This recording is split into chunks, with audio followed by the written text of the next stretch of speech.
tardes. Muchas gracias por venir aquí a acompañarnos a este ciclo de charlas que hoy inauguramos. Un ciclo que va a estar compuesto por dos charlas, dos conferencias sobre un tema que está ahora mismo de máxima actualidad, pero que, bueno, realmente cuando lo organizamos no pensamos que iba a estar de tan actualidad en estos momentos. Para quien no os haya enterado, supongo que todos los que aquí ya sabéis las dos charlas que vamos a tener.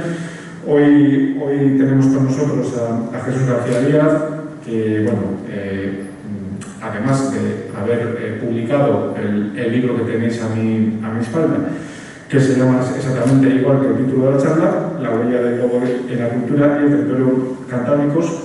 Tendremos el día 25 de marzo, también jueves, y también a esta misma hora, a partir de las 7:30, otra charla en torno al lobo, pero con unas características un poquito diferentes a la que nos va a mostrar hoy Jesús. Concretamente, el título de la otra charla es El lobo, génesis de un miedo ancestral, y está impartida por Antonio Gutiérrez Rivas y Alberto Martínez Belvide.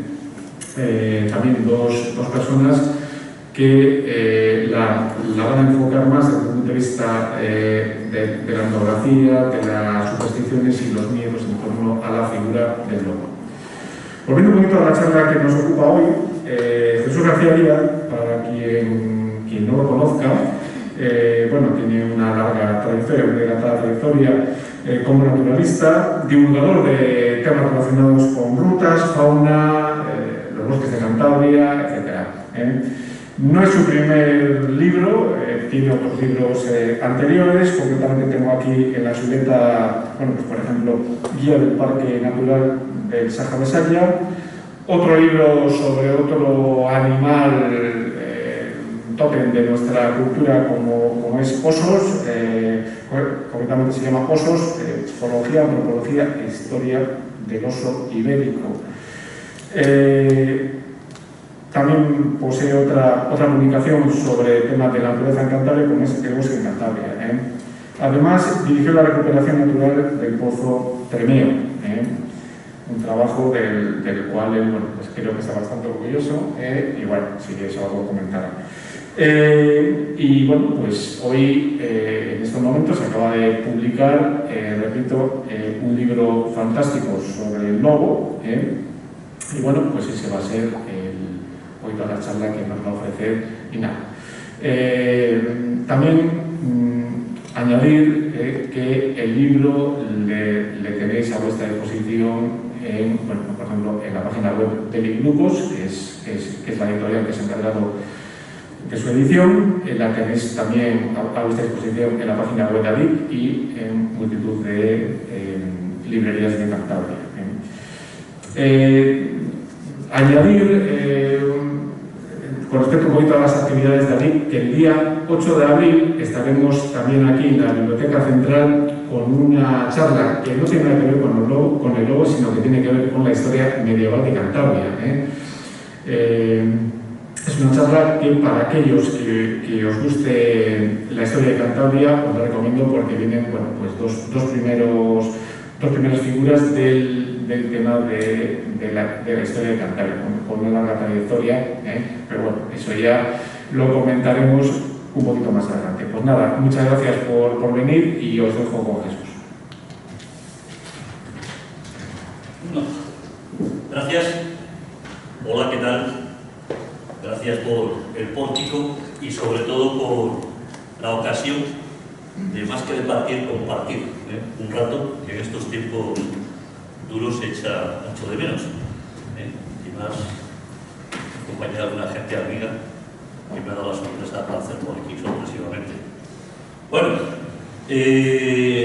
la verdad es que me gustaría recalcar una cosa que os han comentado, y es que puede parecer el hecho de que haya salido hace un mes este libro algo oportunista, pero quiero recalcar que no tiene más que oportuno.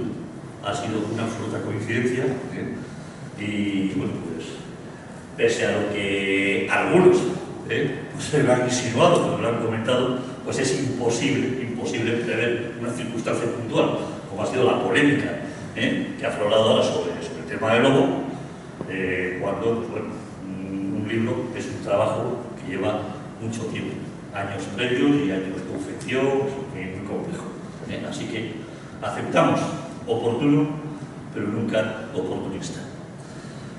Bien, pues vamos a ver un poco el mundo de este protagonista, que veis ahí, desde esa perspectiva multidisciplinar que es todo el mundo de la creación humana. Bueno, lo primero parece muy obvio, pero bueno, vamos a recordarlo, sí, las tecnologías, veo que me defiendo. Puede parecer una cosa un tanto obvia, pero bueno, ¿qué es un lobo? ¿Qué es el lobo? A la vista yo creo que es algo sobradamente conocido por todos. Estamos hablando de un animal, una criatura salvaje, silvestre, que en todo lo que queramos mirarle, de cerca, de lejos, nos recuerda a nuestros perros, y particularmente pues, a determinadas razas de perros, porque obviamente estamos hablando de la misma especie. En realidad son la misma criatura, uno modelado tras milenios de compañía con el hombre y otro pues hecho a la medida de lo que la naturaleza requiere de él. Bien, en principio, pues bueno, es un animal, pues ha habido más. ¿Tiene algo de especial? ¿Tiene algo de especial el lobo? Pues sí. Y aquí empezamos a entrar en los fenómenos específicos diferenciales de esta criatura. Y, sobre todo, son aspectos que tienen que ver con el comportamiento. Y son aspectos que en todo recuerdan poderosamente a manifestaciones, hábitos, a impulsos de los propios humanos. Los lobos son criaturas altamente sociales. Es más, es el único animal fuertemente socializado que existe en todo el hemisferio norte del planeta.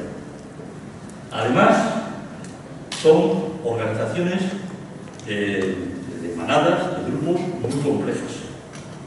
No es un animal gregario, podríamos decir, que se junta sin más, sino que su vida colectiva está regida por patrones de comportamiento perfectamente definidos. Patrones de comportamiento que incluso llegan a manifestaciones que nos sorprenderían, como son, he puesto ahí la solidaridad, que bien suena, que manifiestan en todo momento. Cachorros que pierden la madre automáticamente son adoptados. El cooperativismo en todo se manifiesta, en todo momento el comportamiento del lobo.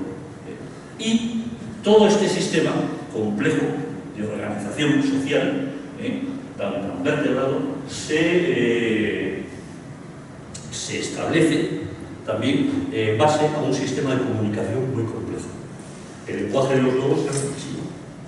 Evidentemente, es un lenguaje facial, es un lenguaje de gestos, es un lenguaje de posturas, posiciones corporales, pero esa expresión facial y corporal del lobo, riquísima, lo que hace es dotarle de un lenguaje, de un sistema de comunicación igualmente complejo que ayuda, fortalece toda esa organización social que tienen los lobos.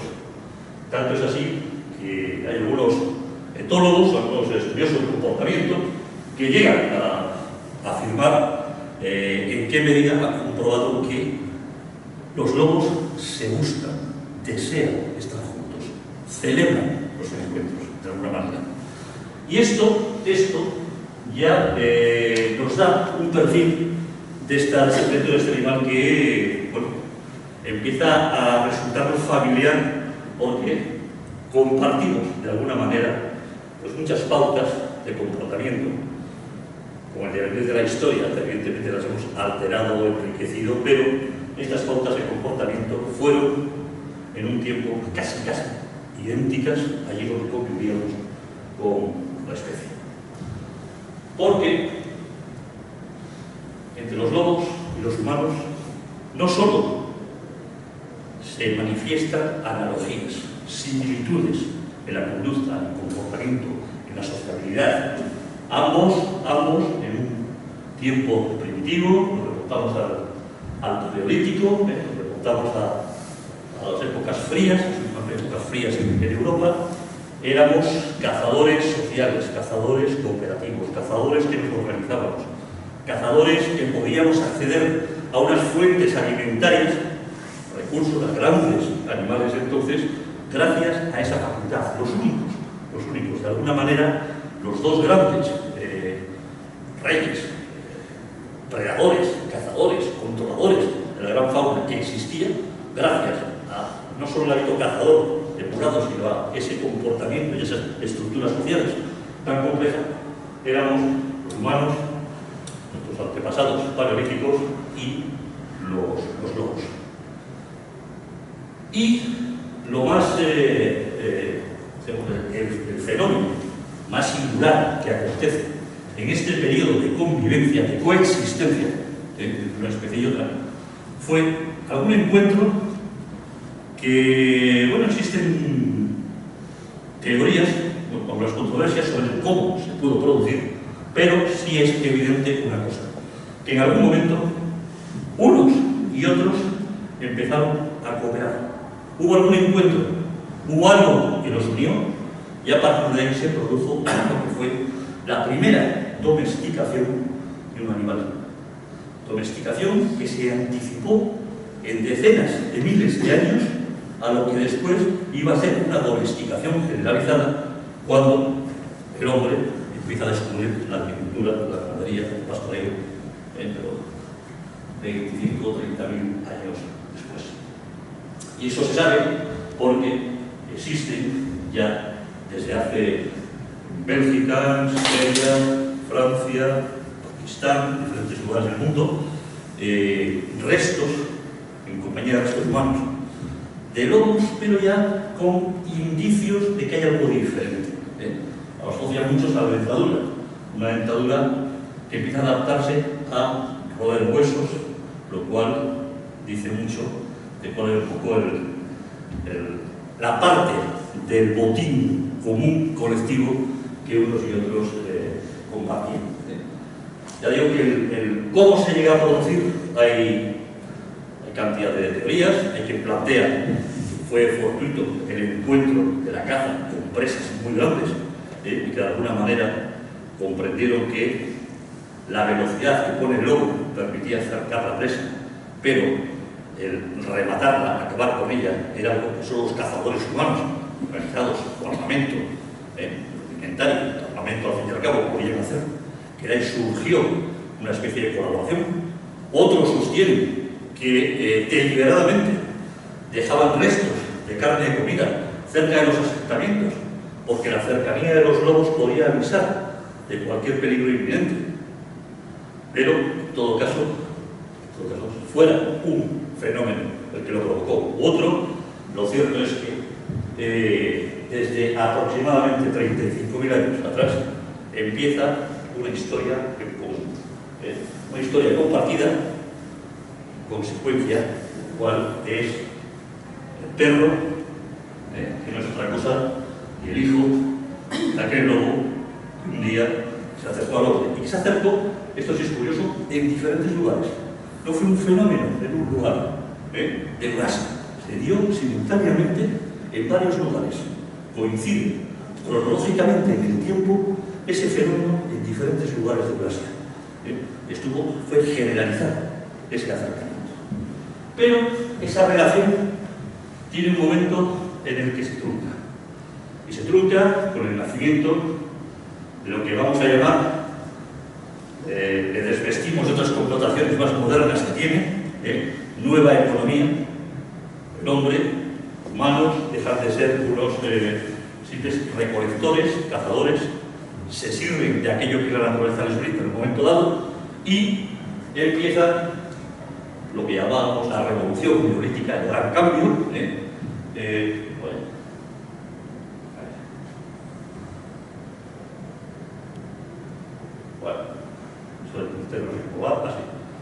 Entonces, surge el asentamiento permanente, se domestican los animales, se cultivan los terrenos, nace de alguna manera la propiedad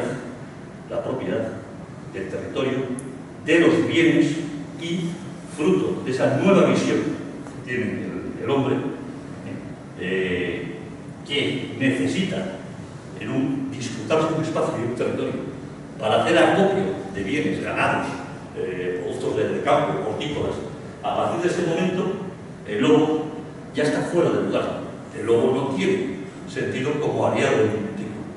Es más, el lobo se convierte en antagonista.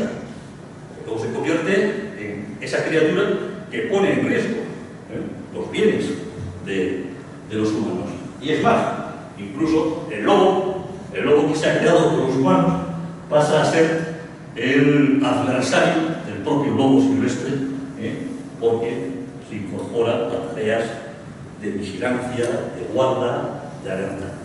Fue ese primero de los grandes cambios que en la relación humanos y lobos se han manifestado en la historia.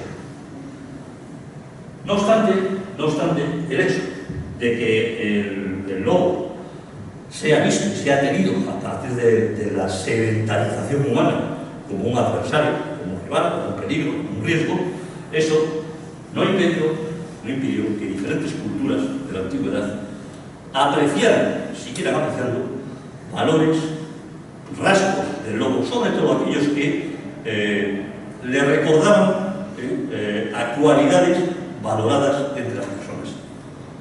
En la pervivencia de los mitos, idealizar al lobo, es algo muy común, las culturas clásicas, que diríamos de la leyenda de la fundación de Roma, la loba capitolina, o el hecho, y esto precisamente gracias a los historiadores romanos, sabemos que era algo muy generalizado en toda Europa, la existencia entre los pueblos de la edad del bronce, los pueblos que coexistieron y confrontaron con Roma, pueblos nórdicos, Europa Central, el norte de España, Cantabria, entre ellos, porque esto sabéis lo que es, existía una especie de veneración.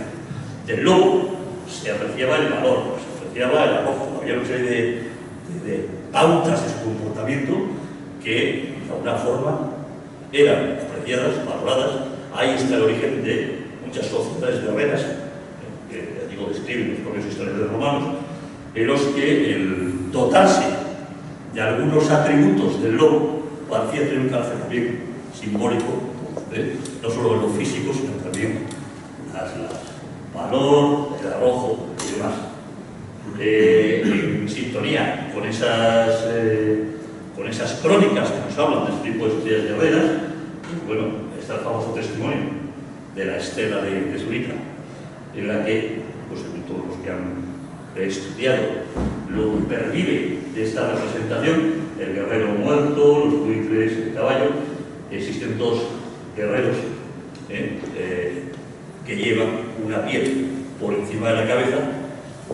Según es muy difícil de apreciar, bueno, la asocian igual que los pueblos europeos con las pieles de lobo, que era lo que, bueno, distinguía a los guerreros más aguerridos, más valientes en ese sentido.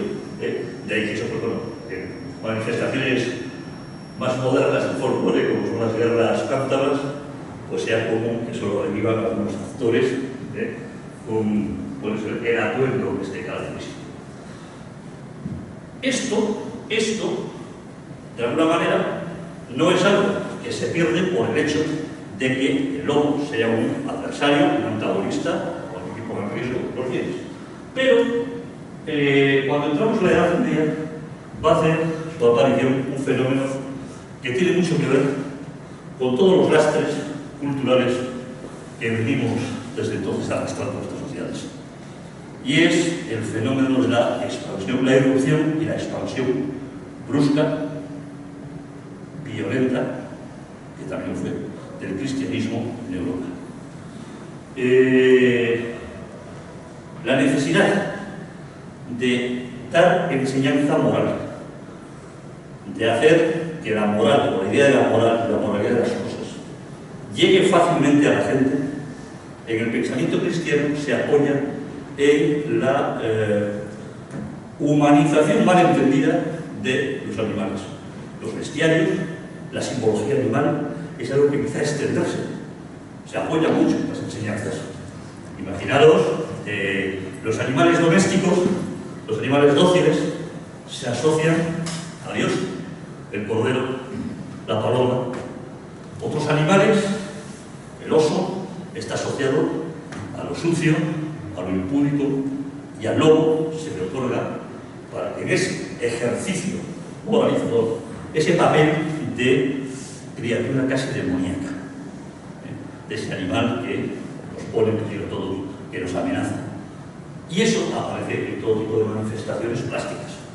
Si hacemos un recorrido por diferentes iglesias románicas o templos de estas características en Cantabria, y más lejos, veremos que la representación del lobo es algo permanente, que existe, y en una actitud siempre invariablemente amenazante. Lo normal, pasa aquí, en la zona esta de Quevedo, las fauces abiertas, en Piasca, lo mismo, mostrando siempre una actitud fiera. Se asocia a aquello que hay que temer. Tanto es así que fijaros que cuando en los comentarios del Apocalipsis, Beato de Eva, el Beato recoge las 4 fieras apocalípticas, son recreaciones imaginarias.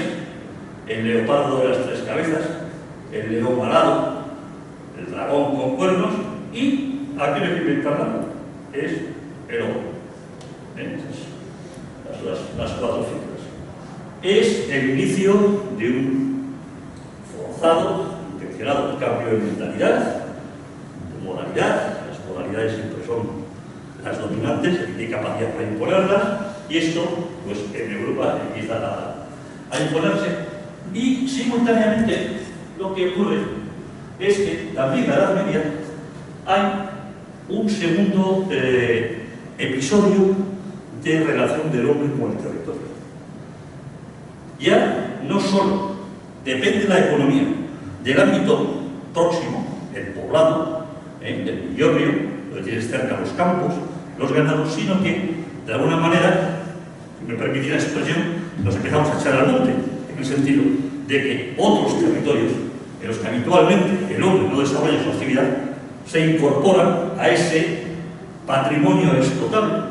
Y de ahí pues surge la ocupación de zonas alejadas, la ocupación de la montaña, algo que, por ejemplo, en Cantabria pues, es manifiesto muchos siglos después. Es muy difícil que un pueblo, cualquiera, por apartado que esté, en la cordillera cantábrica, en Líbano, en Soma, en cualquier lugar, en 2-3 kilómetros no te topes con otra aldea, con un cabañal, con cualquier asentamiento humano. De alguna manera, es una expansión por el territorio, lo que provoca es que, además de un cambio de visión sobre lo que es el lobo, pues también empecemos a colisionar de alguna manera en los territorios donde estas criaturas vivían ajenos a los lugares donde se concentraban los humanos, pues empiezan a chocar. El pastoreo de montaña, el acercamiento ya de pueblos y aldeas a nuevas zonas, antes, porque los poblamientos originarios estaban en los fondos de valle, en los fértiles. Bueno, pues esto provoca un nuevo choque con el animal, y a partir de aquí, bueno, pues se enciende o se encona más esa relación de animación. A partir de ahí nace esa especie de guerra declarada al lobo. Cualquier tipo de artilugio, de invento, sirve para acabar con ellos. Es el momento en que el lobo pasa a ser concebido como algo erradicable por la generalidad de las sociedades desde finales de la Edad Media y de la Edad Moderna. Y bueno, estamos en un momento de la historia en el que las armas de fuego todavía no habían entrado en escena, así que pues, los remedios para combatirlo eran todo tipo, evidentemente cepos, no solo los cepos clásicos, los cepoloveros, los cepos cantidad de fórmulas de cepo, de trampa, incluso algunas, pues bueno, que de dudoso carácter. Esto es una especie, es que parece una zeta, eran anzuelos oseros, una especie de anzuelo con púas pequeño, tiene un agujero en el centro, ese estaba atado, pero ese estaba oculto en pedazos de carne, de tal forma que lo atrapaba, quedaba trabado por la garganta y bueno, y a partir de ahí el animal moría. Es decir, cualquier sistema servía. Y es más, la lucha, la guerra contra el lobo incluso permite que muchas propiedades, por más coinciden en el tiempo, muchas propiedades tóxicas, venenosas de las plantas empiecen a conocerse. Hay un acercamiento al conocimiento de los venenos naturales. Tanto es así que, bueno, pues, hay 5 plantas, además en nuestras montañas, pues curiosamente las llaman las 5 plantas loberas de Europa. En Cantabria tenemos 5. 3 en bosques y 2 en altamonte, en Cantabria están todas. Pero ya se empieza pues, a aplicar venenos, cualquier fórmula de muerte frente al lobo. Se hace más complejo el sistema y surge, pues, a partir de la edad moderna, cantidad de regulaciones. De alguna forma se estipula, se normativiza, se legisla, si quieres decirlo así, para acabar con el lobo. Estamos ya a una escala de organización compleja de todo lo que es el exterminio de lobos, que bueno, pues, pasa desde decretos reales, ordenanzas, normativas reguladoras, tratados y manuales que las propias administraciones del reino reparten. Se hace esfuerzo de todo tipo, formativo, si cabe así decirlo, normativo, para generalizar esa guerra al lobo. Incluso, pues, bueno, es curioso, Cantabria fue pionera en el año 1957, algo que no se extendió por toda España, 2 años después, las llamadas juntas de extinción de animales dañinos. Fue tan eficaz en su labor de exterminio del sistema de juntas en la provincia de Santander, entonces, que fue reproducido por el reino y se extendió prácticamente por toda España. La caza, entonces, ya digo, se generaliza, es una alimaña, pero es un animal que sobra, hay que exterminarle. Y bueno, pues no deja ya, cuando irrumpen las armas de fuego, de ser un espectáculo de voz habitual, pues el casi festejo de la concentración en fotografía de la tira, que veis, incluso lo era con los cachorros, o en todo momento. Esta foto es de Cantabria, esta es de Mazcuerras, y bueno, de hecho los herederos de ellos 3 todavía viven ahí, en familia.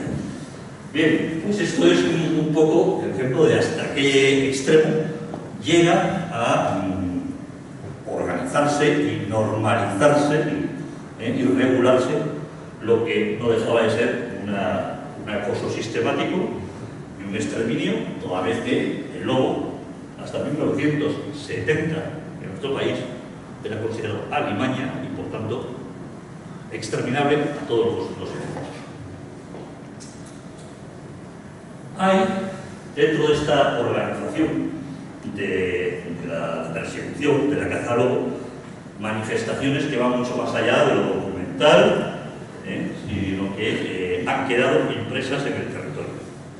Y esto es algo, lo que en Cantabria tenemos varias muestras, con desigual estado de conservación, pero es un fenómeno que se da por todo el norte, toda la Cantábrica, al norte y al sur de la cordillera, que son las famosas loberas, construcciones muy complejas que, más allá de lo impactante visualmente, que es a veces encontrarte en el monte con estructuras de muros de cientos de metros, estos ingenios para cazar al lobo, revelaban también, de alguna manera, un modelo de organización de las comunidades, de los pueblos, bastante complejo, porque la práctica de la caza del lobo en estas estructuras exigía mucha labor cooperativa.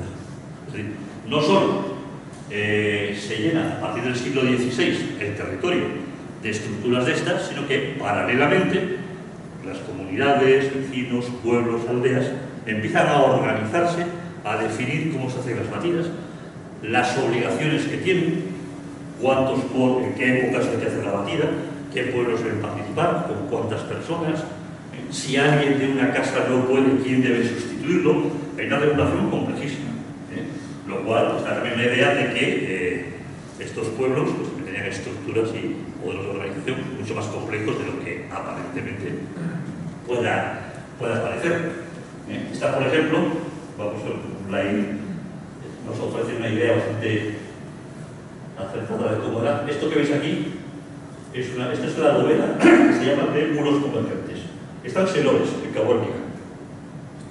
A mí personalmente me encanta que no se han pasado, no han hecho nada por restaurarla. Por ejemplo, esta otra de Valderredible, pues yo creo que ha perdido, al meterle tanto cemento y arreglarla tanto, ha perdido un poco el encanto que tiene también el testimonio pasado el tiempo de este tipo de construcciones.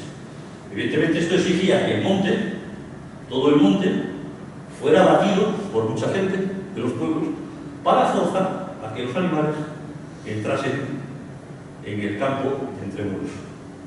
Y ese acoso les iba conduciendo hacia un foso donde caían y allí eran cautivos. Este foso desde aquí que era de él. Pero además de la organización revelan, y podemos ver uno de estos fosos, Cantabria hay varios, hay algunos en Asturias, muchos en la zona de León, en el norte de Burgos, el Valle de Losa es tremendo, hay una docena de ellos, se conservan muchas de esas estructuras, pero además evidencian un conocimiento de patrones de comportamiento y hasta la propia anatomía del lobo increíble, porque no eran muros convergentes sin más, trazados, tirados en el monte con un foso, sino que estaban muy meditadas su construcción. El muro inicialmente era más bajo, a medida que convergía se hacía más alto para dificultar el salto del animal. Pero evidentemente estamos hablando de un animal salvaje, que es ágil. Hay un momento en que puede ver el foso. El foso se disponía de tal manera que el último tramo de este muro hacía un poco de trampolín, como los trampolines de los esquiadores, de tal manera que unos metros antes de llegar al foso, esa rampa impedía a la altura de la visión del lobo que advirtiera el foso, por lo cual él veía campo libre, su tendencia natural era seguir huyendo y se precipitaba sin ver el foso donde era finalmente capturado. Organización, trabajo, conocimiento de las características del animal, todo ello puesto al servicio de aquellas comunidades y pueblos para, una vez más, exterminar, acabar con la amenaza de sus bienes. Bueno, pues son estructuras las más importantes que han quedado salpicadas por nuestro territorio. En Cantabria tenemos disimuladas por el paso del tiempo y la vegetación muchas, hay aproximadamente ahora mismo documentadas del orden de la veintena y con más o menos visibles en el territorio pasan de 12 en diferentes lugares de la región. Bueno, estas dos pues, son quizá las más accesibles porque están señalizadas, pues irán por el monte a verlas. Bueno, y aparece también, fruto de esa persecución, otras figuras, en este caso humanas, personajes ya muy asociados a esta persecución. Y es además muy genuinamente española la figura del lobero, de esa persona que vivía de exterminar, de matar lobos y de sacarse unos cuartos paseándolo por los pueblos donde entendían que les había librado, ¿no?, de la amenaza. Era lo normal era, una vez que el lobero, que actuaba por libre, mataba cuando podía, los lobos, pues lo que hacía era pasearlos por diferentes pueblos, incluso los cargaban en un burro, los preparaban para exhibirlos, porque esa era pues, su forma de vida. Aprovechaban la necesidad que se le planteaba en las comunidades rurales a las gentes, acabar con el lobo, acababan con él. Hubo loberos famosos, loberos de leyenda. Hay historias de inicios del siglo XX que nos hablan de unos loberos increíbles. Bueno, ahí lo recojo la de Juan Bravo, un lobero de las Urdes que se metía en las madrigueras, estructuraba a mano.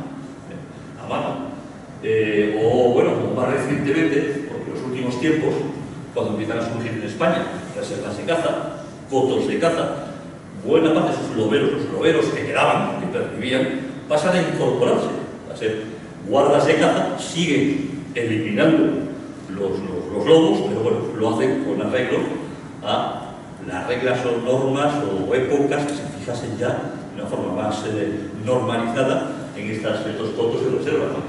Hay un personaje aquí en Cantabria que es muy característico de ese perfil, el lobero, que luego pasa a ser guarda.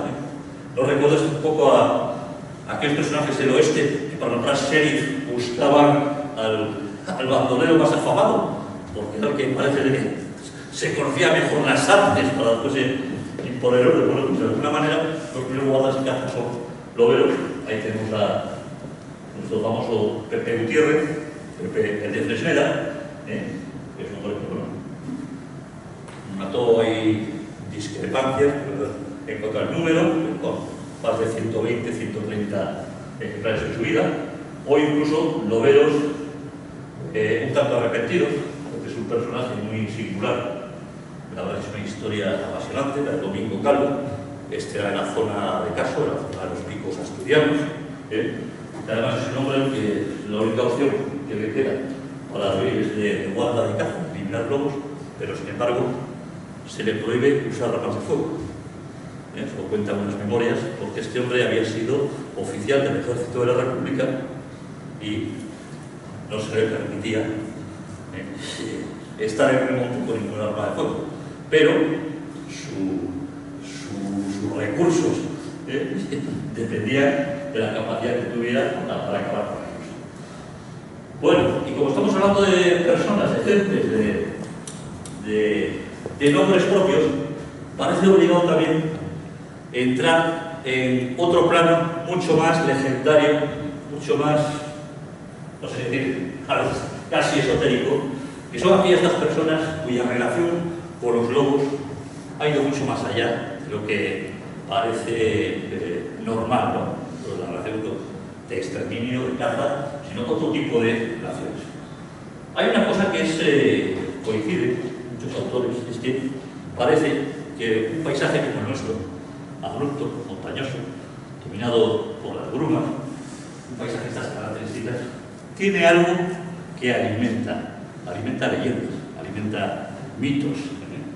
Es un poco el paisaje donde las cosas se intuyen, se perciben, pero no se ven, se desdibujan.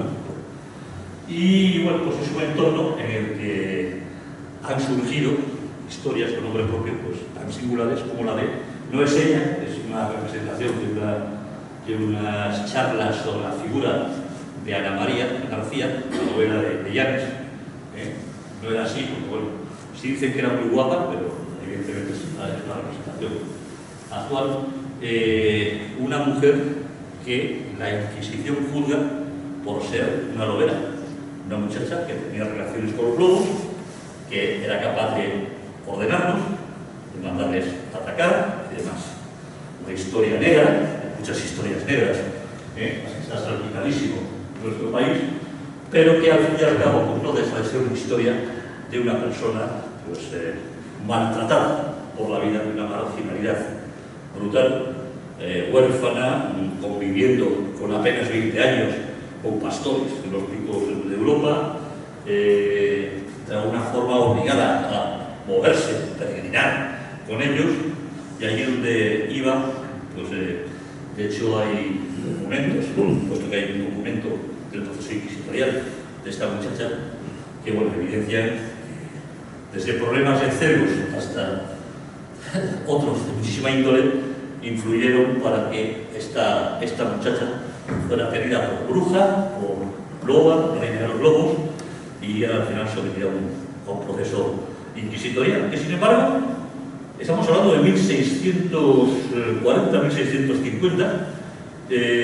fue realmente benévolo, o alguien que se la acusaba de este tipo de maldades, que al final se la obligue a ser una buena cristiana y a ir a misa, parecía benévolo. O no sabemos hasta qué punto esta muchacha igual repudiaba tales prácticas y con más sañas se le pusieron, pero sorprende. Cuando alguien repasa un poco los procesos inquisitoriales de la moderna en Cantabria, sorprende que frente a la virulencia de las resoluciones, en el caso este, pues fueran tan benévolos. Y no es de Cantabria, pero sí tenía mucho que ver con la coartada santanderina, con sus andanzas, un personaje que además tiene otra singularidad. Es este señor, aunque lo del señor se presenta a dudas también, que aquí aparece reconstruido por unos forenses a partir de restos de él. Bueno, ha habido mucha ciencia médica en torno, investigando en torno a este personaje real, que es el único caso en la historia de España en el que clínicamente se diagnostica licantropía. Los hombres lobo, mitos, asustaniños, todo lo que queramos, pero hay documentos, hay certificados, análisis médicos que diagnostican la licantropía en este hombre, que era Manuel Blanco Roma Santa, un vendedor ambulante gallego el que se probó que asesinó cantidad de muchachas en los pueblos por donde iba. Él hacía gala de que tenía relación con las familias más adineradas de Santander y que podía colocar, imaginaros, una muchacha de un pueblo perdido, estamos hablando de mediados del siglo XIX, pues era la gran oportunidad para cualquiera. Ese era el engaño que utilizaba, desaparecían, las asesinaba. En el proceso que se le hace a él reconoce que era prisionero de unos instintos, de una ferocidad que no podía reprimir, y de una forma se reconoce como hombre lobo. El tema clínico de su licantropía pues está también alentado, sobredimensionado, por una circunstancia muy especial del único hombre lobo español, y es que cuando nació se le inscribió como niña. Era Manuela. Parece ser que tenía un defecto, una normalidad de desarrollo, y no es hasta unos años después que pasa a ser Manuel, porque de hecho todos los documentos, los relatos que nos hablan de la época, hablan de un hombre singularmente hermoso, guapo y muy pequeñito, que además pues, llamaba la atención. De hecho, era un hombre, según los testimonios de las personas que le dejaban las hijas para que las llevase a Santander a emplearlas bien, pues debía tener unas cualidades comunicativas pues altamente agradables para la gente. Pero, digo, hay recogidos muchos documentos que hablan de este proceso, que es el único caso que hay en España. El hombre lobo. Las leyendas y luego los romances, las canciones que a raíz del fenómeno de Manuel Blanco surgen, pues bueno, ya lo realiza mucho más. Pues, sí, es un lobo realmente. Y esto nos sirve también para enlazar con lo que es ese cosmos de manifestaciones humanas en las que el lobo está presente. Puedo hacer un repaso rápido, porque si no, puestos a hablar aquí de ello, nos daría Navidad. Está presente en todo. leyendas, historias, en representaciones gráficas, en el arte, desde el arte más primitivo, muy naturalista, como se basaba solo en la observación, con unas características muy bien recogidas, literatura, los cuentos, algunas manifestaciones etnográficas, como las famosas tejas de lobo. Esto, además, se han empezado a conocer bastante recientemente, porque no parecía que era una práctica utilizada en España y en La Rioja, en la zona de León, en Galicia. Hay algunos lugares donde consta la existencia de estas tejas, que en realidad eran unas tejas que, ubicadas en una zona determinada de la cabaña o de la casa, hacían que ciertos vientos gélidos que soplaban del norte de la montaña atravesasen una serie de conductos y emitieran un silbido que recordaba al aullido del lobo, las famosas tejas del lobo. De alguna manera, bueno, estaban asociadas a vientos que podían traer cambios climatológicos bruscos que podían provocar el acercamiento de estos animales a lugares habitados, y de ahí el que tenga algo que ver el hecho del aullido, el sonido que tienen estas tejas, con la posibilidad o el riesgo de que se acercaran estos animales más cerca de los imperios humanos. Evidentemente, el papel simbólico del lobo no siempre ha tenido matices peyorativos. La heráldica, los escudos, muchas veces se sirven también porque hay rasgos del comportamiento del lobo que han sido reconocidos, ¿no? Aquí, este es el escudo de Vizcaya. Los símbolos de la histórica provincia de Vizcaya, que son el roble y los lobos, ¿no? Es más, presidiendo también. Es muy común, sobre todo en el País Vasco, en el Vasco Navarro, abunda todo tipo de escudos de apellidos, escudos de pueblos, representaciones del lobo. Y hay un último aspecto que también ha dejado su impronta, que es el factor miedo, la criatura peligrosa a la que hay que temer, eso también ha sido inducido en buena medida, y que, bueno, pues desde noticias que siempre daban contenidos sensacionalistas, cuando una fiera desconocida había matado a alguien, enseguida pues se sospechaba de que era un lobo. De hecho, hay bastante literatura o incluso testimonios recogidos plásticamente, como este, que asocian la peligrosidad de los lobos a situaciones que sí se han dado, pero no con la interpretación de vida. Esto que veis aquí, por ejemplo, es un relieve del año 1620 y tantos. Coincidió con unos peregrinos que en la zona de Roncesvalles, pues una invernada, no saben qué pasó. El caso es que cuando los encontraron habían sido devorados por lobos. Evidentemente, la representación que se hace pocos años después, esto estaba hasta hace pocos años en el monasterio de Roncesvalles, ahora está en el museo, pues aparecen los peregrinos atacados y mordidos por los lobos. Es algo que se ha comprobado, ha sido muy común. En Europa, entre las muchas barbaridades que hemos hecho, se cuenta la de prodigar guerras de unas dimensiones espeluznantes. La retirada de las tropas napoleónicas de Francia dejó los campos de Rusia llenos de cadáveres. Lo mismo le pasó a la Alemania de Hitler, con la retirada alemana de Rusia. ¿Qué ocurre? Que en campos donde había cantidad de cadáveres, los lobos, obviamente, es un comportamiento que le tienen generalizado, son grandes carroñeros, devoraban a los cadáveres, pero a partir de ahí pues se hacían otro tipo de consideraciones.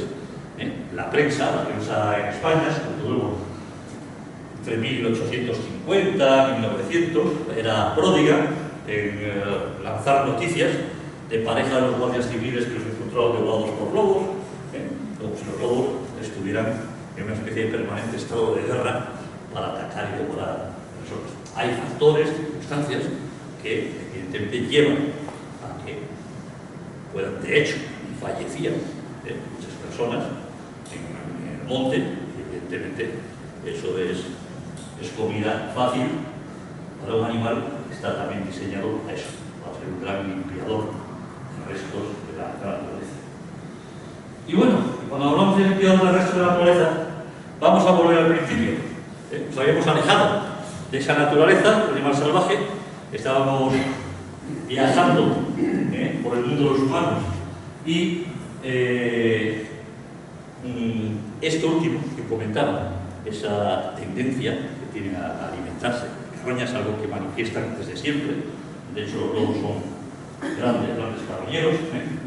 Estas fotos son aquí en Cantabria, son los restos de un ciervo, llega una loba, enseguida llega otro.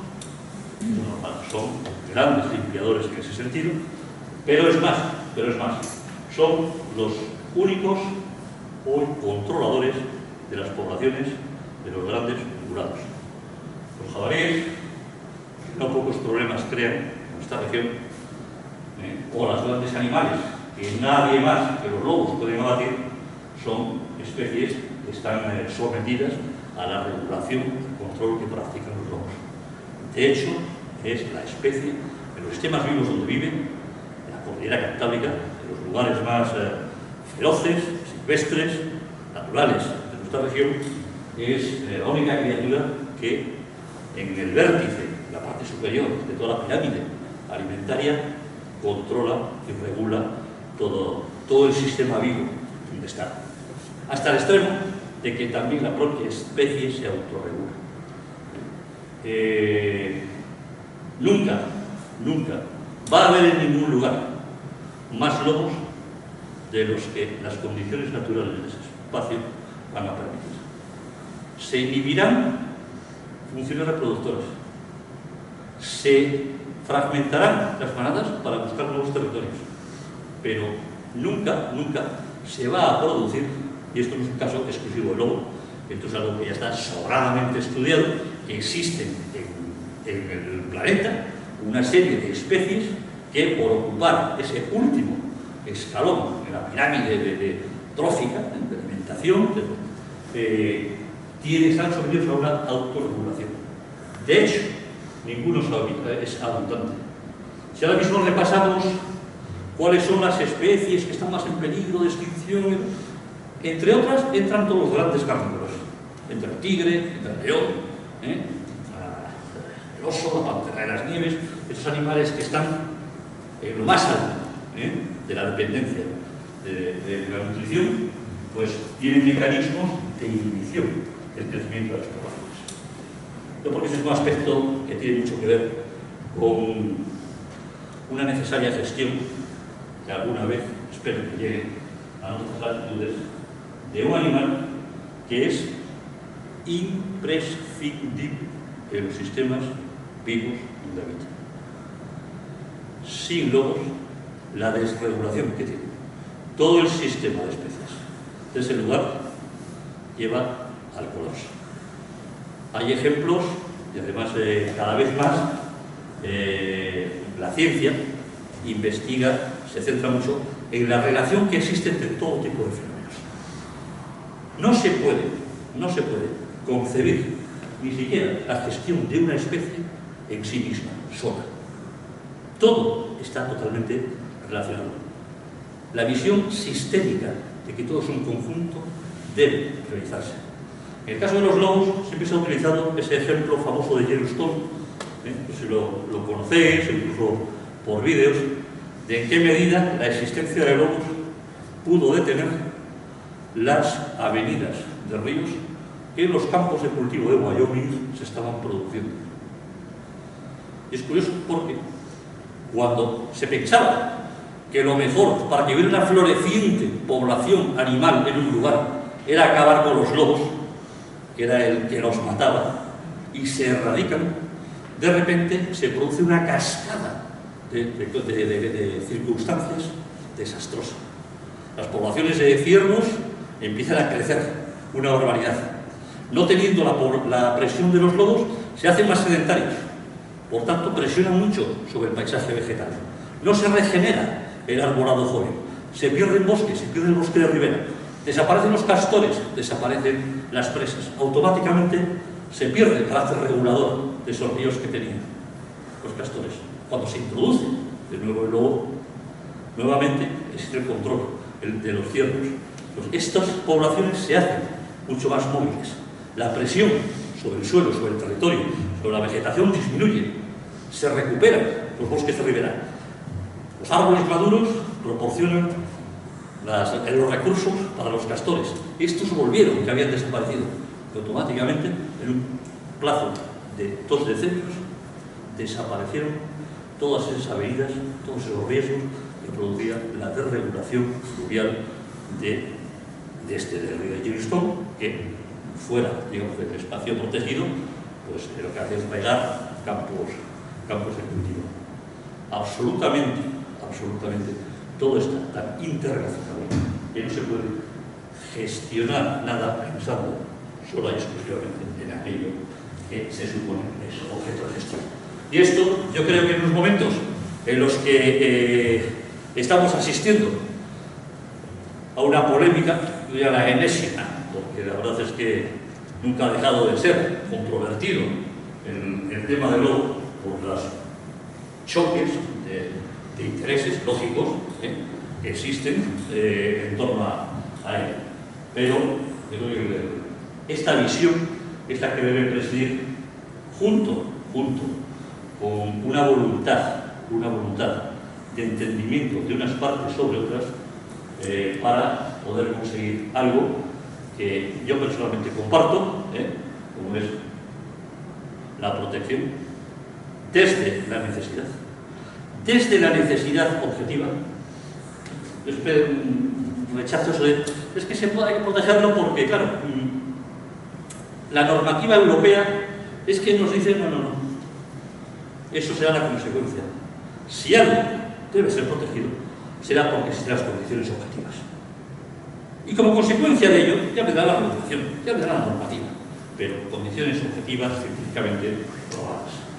Y en ese sentido, pues yo creo que hay ciertos comportamientos que no ayudan a alentar guerras como esta, que se vivió hace un par de años, creo en Asturias, de lanzarse a cazarlos y a exhibirlos como si fuera, no sé, o cosas como esta.